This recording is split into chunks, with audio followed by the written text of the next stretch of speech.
Hello students, welcome to Dayal academy. हम पढ़ रहे हैं introduction to literary studies unit 1 Pride and Prejudice written by Jane Austen, और हम कंटिन्यू करेंगे वहां से जहां पर लास्ट वीडियो में हमने फिनिश किया था। इस नॉवल के सेकंड चैप्टर में हमें बताया जाता है कि एलिजाबेथ एक दिन अपनी हैट को ट्रिम कर रही होती हैं। Trimming a hat means to decorate it. तो ये देखते हुए एलिजाबेथ के फादर मिस्टर बेनेट कहते हैं, I hope Mr Bingley will like it लिजी।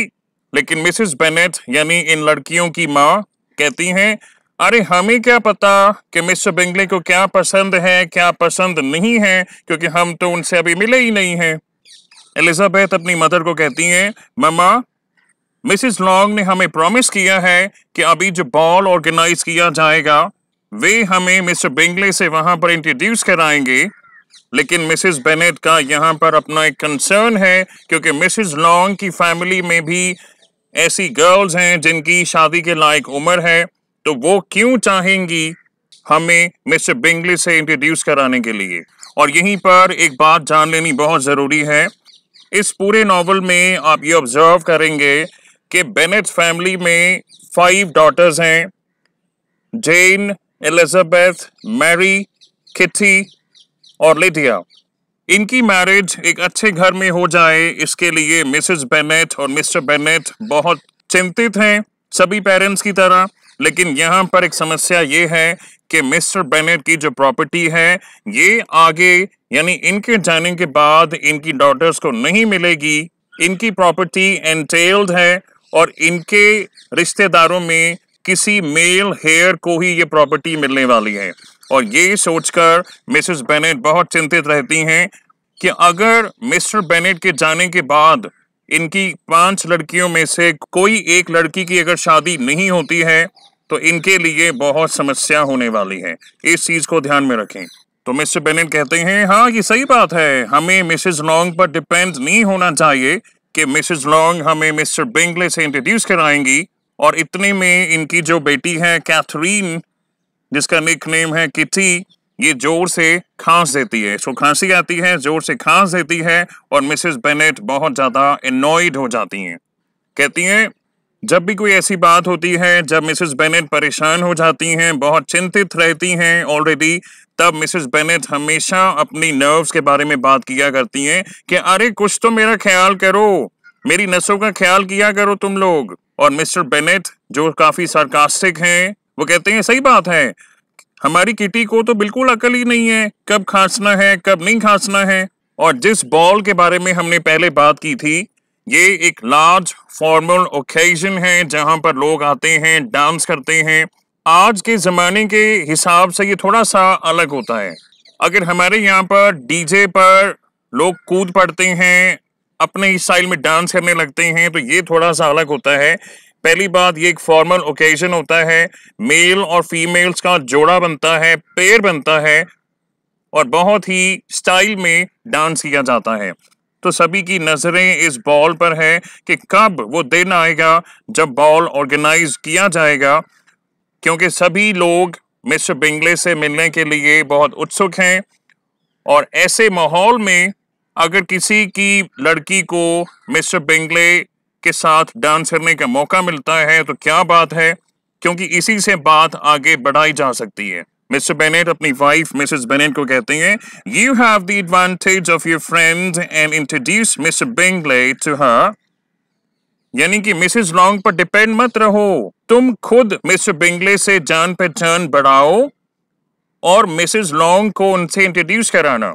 So since पहले मिस्टर बेनेट मिस्टर बिंगले से मिलने के लिए थोड़े से हेजिटेंट थे, तो यहाँ पर मिसेस बेनेट काफी अनॉयड हो जाती हैं। कहती हैं, तुम तो मिलने जा नहीं रहे हो मिस्टर बिंगले से, कुछ तो ख्याल करो हमारी लड़कियों का, ऊपर से मुझे टीज कर रहे हो। लेकिन मिस्टर बेनेट उसी मूड में आगे बोलते रहते हैं, कहते हैं, अरे भाई मिस्टर बिंगले से हमको मिलना चाहिए। तुम सोचो, मिसेस लॉन्ग के घर में जो लड़कियां हैं जिनकी मैरिजेबल एज है, उनका भी चांस बनता है। एक्चुअली इस नेबरहुड में जितनी भी ऐसी फैमिलीज हैं जिनके घर में जवान लड़कियां हैं जिनकी शादी के लायक उम्र है, सभी लोग उत्सुक हैं मिस्टर बिंगले से मिलने के लिए, क्योंकि किसी की भी अगर मैरिज मिस्टर बिंगले के साथ हो जाती है तो बहुत ही अच्छी बात होगी उनके लिए। तो मिस्टर बेनेट का सरकाज़म यहाँ पर कंटिन्यू रहता है और इवेंचुअली मिसेस बेनेट कहती हैं, I am sick of Mr Bingley. तो जब मिस्टर बेनेट यानी इनके हस्बैंड सुनते हैं, वो कहते हैं तुमने पहले क्यों नहीं बताया? If you are sick of Mr Bingley, मुझे पहले बताना चाहिए था, मैं उनको मिलके ही नहीं आता। आज सुबह सुबह मैं उनके घर पे गया उनको मिलने के लिए, तो अब तो तुम्हें उनसे मिलना ही पड़ेगा। तो कुल मिला के बहुत शॉर्ट में समझें, इस चैप्टर में ये बताया गया है कि मिस्टर बेनेट यानी इन 5 लड़कियों के पिता मिस्टर बिंगले के घर में जा चुके हैं, उनसे मिलके आ चुके हैं, लेकिन बातों को घुमाना ये इनकी हैबिट है। अपनी वाइफ को थोड़ा बहुत परेशान भी करते रहते हैं, और जैसे ही इनकी लड़कियों को और इनकी वाइफ को मिसेस बेनेट को पता लगता है कि मिस्टर बेनेट मिस्टर बिंगले से ऑलरेडी मिलके आ चुके हैं, पूरे घर में खुशी का माहौल छा जाता है। ये लोग अब ये सोचने लगते हैं कि कब मिस्टर बिंगले हमारे घर पर आएंगे, कब हम उन्हें डिनर के लिए इनविटेशन भेजेंगे, और ये सब सोचते हुए और तैयारियों के बारे में सोचते हुए मिसेस बेनेट बहुत खुश हो जाती हैं। इसके बाद नेक्स्ट चैप्टर में हमें बताया जाता है कि मिसेस बेनेट और उनकी 5 लड़कियां यानी कि जेन, एलिजाबेथ, मैरी, कैथरीन और लिडिया, ये मिस्टर बेनेट से सवाल पूछते हैं कि भाई आप तो मिलके आ चुके हो, अब हमें बताओ मिस्टर बिंगले के बारे में, कैसे दिखते हैं। इतना तो ये ऑलरेडी जानते हैं कि मिस्टर बिंगले बहुत बड़े घर के हैं, बहुत धन दौलत इनके पास है, तभी तो ये चाहते हैं किसी एक लड़की का रिश्ता इनके साथ हो जाए, लेकिन फिर भी ये बहुत बारीकी में सवाल पूछते हैं। लेकिन मिस्टर बेनेट जो हमेशा अपने ही मूड में रहते हैं, इनके प्रश्नों का जवाब सीधा सीधा नहीं देते हैं। तो होता क्या है, इवेंचुअली इनकी एक नेबर है जिनका नाम है लेडी ल्यूकस। इस ल्यूकस फैमिली के बारे में आपको ध्यान में रखना होगा, क्योंकि आगे जाके इनका बहुत बड़ा रोल है, इनकी डॉटर का बहुत बड़ा रोल है इसमें। तो लेडी ल्यूकस मदर हैं, फादर का नाम है सर विलियम ल्यूकस और इनकी बेटी का नाम है शार्लेट ल्यूकस। तो आखिरकार ये लोग लेडी ल्यूकस से पूछते हैं कि भाई आप बताओ, आप मिस्टर बिंगले के बारे में क्या क्या जानते हो, और उनकी जो रिपोर्ट है वो हाईली फेवरेबल है, बहुत अच्छी रिपोर्ट है कि एकदम जेंटलमैन टाइप के आदमी हैं, बहुत अच्छा उनका बिहेवियर है, बहुत ऊंचे घर से हैं, बहुत पैसा उनके पास है। तो सभी लोग बहुत उत्सुक हैं कि नेक्स्ट जो पार्टी होने वाली है, जो बॉल ऑर्गेनाइज किया जाएगा, कब वो दिन आएगा, उसका रीजन मैंने आपको ऑलरेडी बताया है। अब इन द मीन टाइम क्या होता है कि मिस्टर बिंगले मिस्टर बेनेट के घर पर आ ही जाते हैं। जिस दिन का इनको इंतजार था कि मिस्टर बिंगले हमारे घर पर कब आएंगे, वो दिन आ जाता है। मिस्टर बिंगले को भी पता है कि इनके घर में 5 जवान लड़कियां हैं, उनकी ब्यूटी के बारे में भी उनको आइडिया है, उन्होंने बहुत सुना है। लेकिन यहाँ पर मिस्टर बिंगले जब इनके घर पे आते हैं तो मिस्टर बेनेट की जो लाइब्रेरी है वहां पर इनकी मुलाकात होती है, यानी कि मिस्टर बिंगले को इनकी लड़कियों को देखने का मौका नहीं मिलता। ये एक बहुत ब्रीफ विजिट होती है और इसके तुरंत बाद एक इनविटेशन भेजा जाता है मिस्टर बिंगले को कि आप हमारे साथ डिनर करें। लेकिन नेक्स्ट डे मिस्टर बिंगले को शहर में जाना पड़ता है, इसलिए डिनर का इनविटेशन वो एक्सेप्ट नहीं कर पाते हैं। अब हर छोटी मोटी बात पर मिसेस बेनेट बहुत घबरा जाती हैं। अच्छा, शहर में जाना है, ऐसा क्या काम होगा, अभी तो यहाँ पर आए हैं नेदरफील्ड पार्क में, अब एकदम से शहर जाना है, ये कभी एक जगह स्थिर भी रहता है या घूमता ही रहता है। लेकिन कोई उनकी टेंशन को कम करते हुए कहता है, अरे हो सकता है वो अपनी फैमिली को वहां से लाने गए होंगे। और ऐसा सुनने में आता है कि Mr Bingley was to bring 12 ladies and 7 gentleman with him. तो ये सुनते ही इनकी जो 5 बेटियां हैं यानी बेनेट सिस्टर्स, इनको बहुत टेंशन होने लगती है, क्योंकि सभी लोग यानी हर वो लड़की जो जवान है जो मैरिजेबल एज की है, जिसकी शादी के लायक उम्र है, उसका टारगेट है मिस्टर बिंगले। तो जैसे इनको पता लगता है कि 12 लेडीज साथ में आने वाली हैं, इनको थोड़ी सी इनसिक्योरिटी फील होती है। लेकिन जब ये बॉल शुरू होता है तब मिस्टर बिंगले को मिला के सिर्फ 5 जने ही होते हैं। और ये 5 जने कौन हैं जान लें। एक तो मिस्टर बिंगले खुद हैं, उसके बाद इनकी 2 सिस्टर्स हैं। छोटी सिस्टर का नाम है कैरोलिन। पूरे नॉवल में कहीं कहीं पर लिखा होगा मिस बिंगले, तो आप समझ जाइएगा कि मिस्टर बिंगले की छोटी बहन के बारे में बात हो रही है जो अनमैरिड है। इसीलिए कहीं कहीं पर लिखा होगा कैरोलिन जब कोई इनका नाम लेके बुलाएगा, या फिर सिर्फ मिस बिंगले लिखा होगा, तो आपको समझ जाना है किसके बारे में बात हो रही है।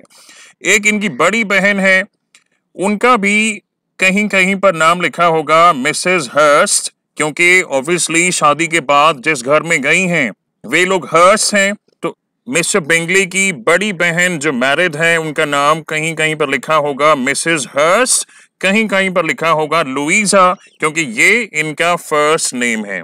तो कुल मिला के मिस्टर बिंगले खुद आए हैं, इनकी 2 बहनें हैं, एक अनमैरिड है जिसका नाम है मिस कैरोलिन बिंगले, और एक बड़ी बहन है जिसकी शादी हो चुकी है, इनका नाम है मिसेस लुइजा हर्स्ट। और मिसेस लुइजा हर्स्ट के जो हस्बैंड हैं यानी कि मिस्टर बिंगले के brother in law Mr Hurst, ये भी आए हैं। और साथ में मिस्टर बिंगले का एक फ्रेंड आया है जिसका नाम है मिस्टर डार्सी। तो इस वीडियो के बाद आप मिस्टर डार्सी का नाम बहुत ज्यादा सुनने वाले हैं, आप खुद जान जाएंगे क्यों। लेकिन अभी के लिए हमें ये बताया जाता है कि मिस्टर बिंगले कैसे दिखते हैं दिखने में, और उनका जो एटीट्यूड है, पर्सनालिटी है, बिहेवियर है, वो कैसा है। गुड लुकिंग तो वो है ही, जेंटलमैन लाइक हैं, और उनका एक बहुत प्लेजेंट काउंटेनेंस है, यानी जो चेहरे पर एक्सप्रेशंस होते हैं वो बहुत प्लेजेंट हैं। आइए अब हम बात करें इनके फ्रेंड मिस्टर डार्सी के बारे में। स्टार्टिंग में लोगों को ऐसा लगता है कि हाँ ये भी बहुत अच्छा है, बहुत जेंटलमैन बंदा है, बहुत हैंडसम है, लेकिन तुरंत ही मिस्टर डार्सी को ऑब्जर्व करने के बाद लोगों का ये विचार बन जाता है कि अरे ये तो इतना बड़ा अभिमानी है, बहुत गरूर है इसमें। क्योंकि मिस्टर डार्सी की जो पर्सनालिटी है, बिहेवियर है, वो कुछ ऐसा है। पहली बात तो वो किसी स्ट्रेंजर से बात करते ही नहीं है। अगर वो किसी को नहीं जानते हैं तो सीधा उनसे बात नहीं करेंगे, डांस करने की तो बात ही भूल जाएं। तो मिस्टर डार्सी बहुत प्राउड हैं। He is the most disagreeable man, meaning unpleasant, और सभी को ऐसा लगा कि भाई ये बंदा ठीक नहीं है, इसका यहाँ पर आना ना आना एक ही बात है। इसको हम डिटेल में समझेंगे ऐसा लोगों ने क्यों बोला। तो स्टूडेंट्स, वीडियो खत्म करने से पहले मैं 2 चीजें बताना चाहूंगा। या तो आप एक्चुअल टेक्स्ट को पढ़ें यानी पूरा नॉवल पढ़ें, या फिर इस सब्जेक्ट की जो प्लेलिस्ट है इसमें जितनी भी वीडियोस बनाई जाएंगी सभी को ध्यान से सुनें, और स्पेसिफिकली ये जो नोट्स बनाए गए हैं इन्हें ध्यान से पढ़ें, क्योंकि नॉवल में से लिए गए कुछ डायलॉग्स हमने यहाँ पर लिखे हैं आपके लिए। और जब भी आपके इंटरनल असेसमेंट होते हैं उनमें पूरी संभावना होती है कि कुछ डायलॉग आपको दे दिया जाएगा, या तो क्वेश्चन होगा कि बताएं किसने बोला, और नीचे 4 ऑप्शंस होंगी, या पूछेंगे किसको बोला, कि ये जो लाइंस बोली गई हैं किसको बोली गई हैं, या फिर ये पूछा जाएगा कि किसके बारे में बात हो रही है। तो अगर आप इस नॉवल की एक बहुत ही छोटी सी समरी पढ़ लेते हैं, उससे इतनी जानकारी, इतनी नॉलेज आपको नहीं आ पाएगी कि इतने इन डेप्थ क्वेश्चंस आप सॉल्व कर पाएं। तो ऐसे ही हमारे साथ जुड़े रहिए, इस प्लेलिस्ट में और वीडियोस बनती रहेंगी। If you like the video, please share it with your friends and subscribe to our channel, and thank you for watching.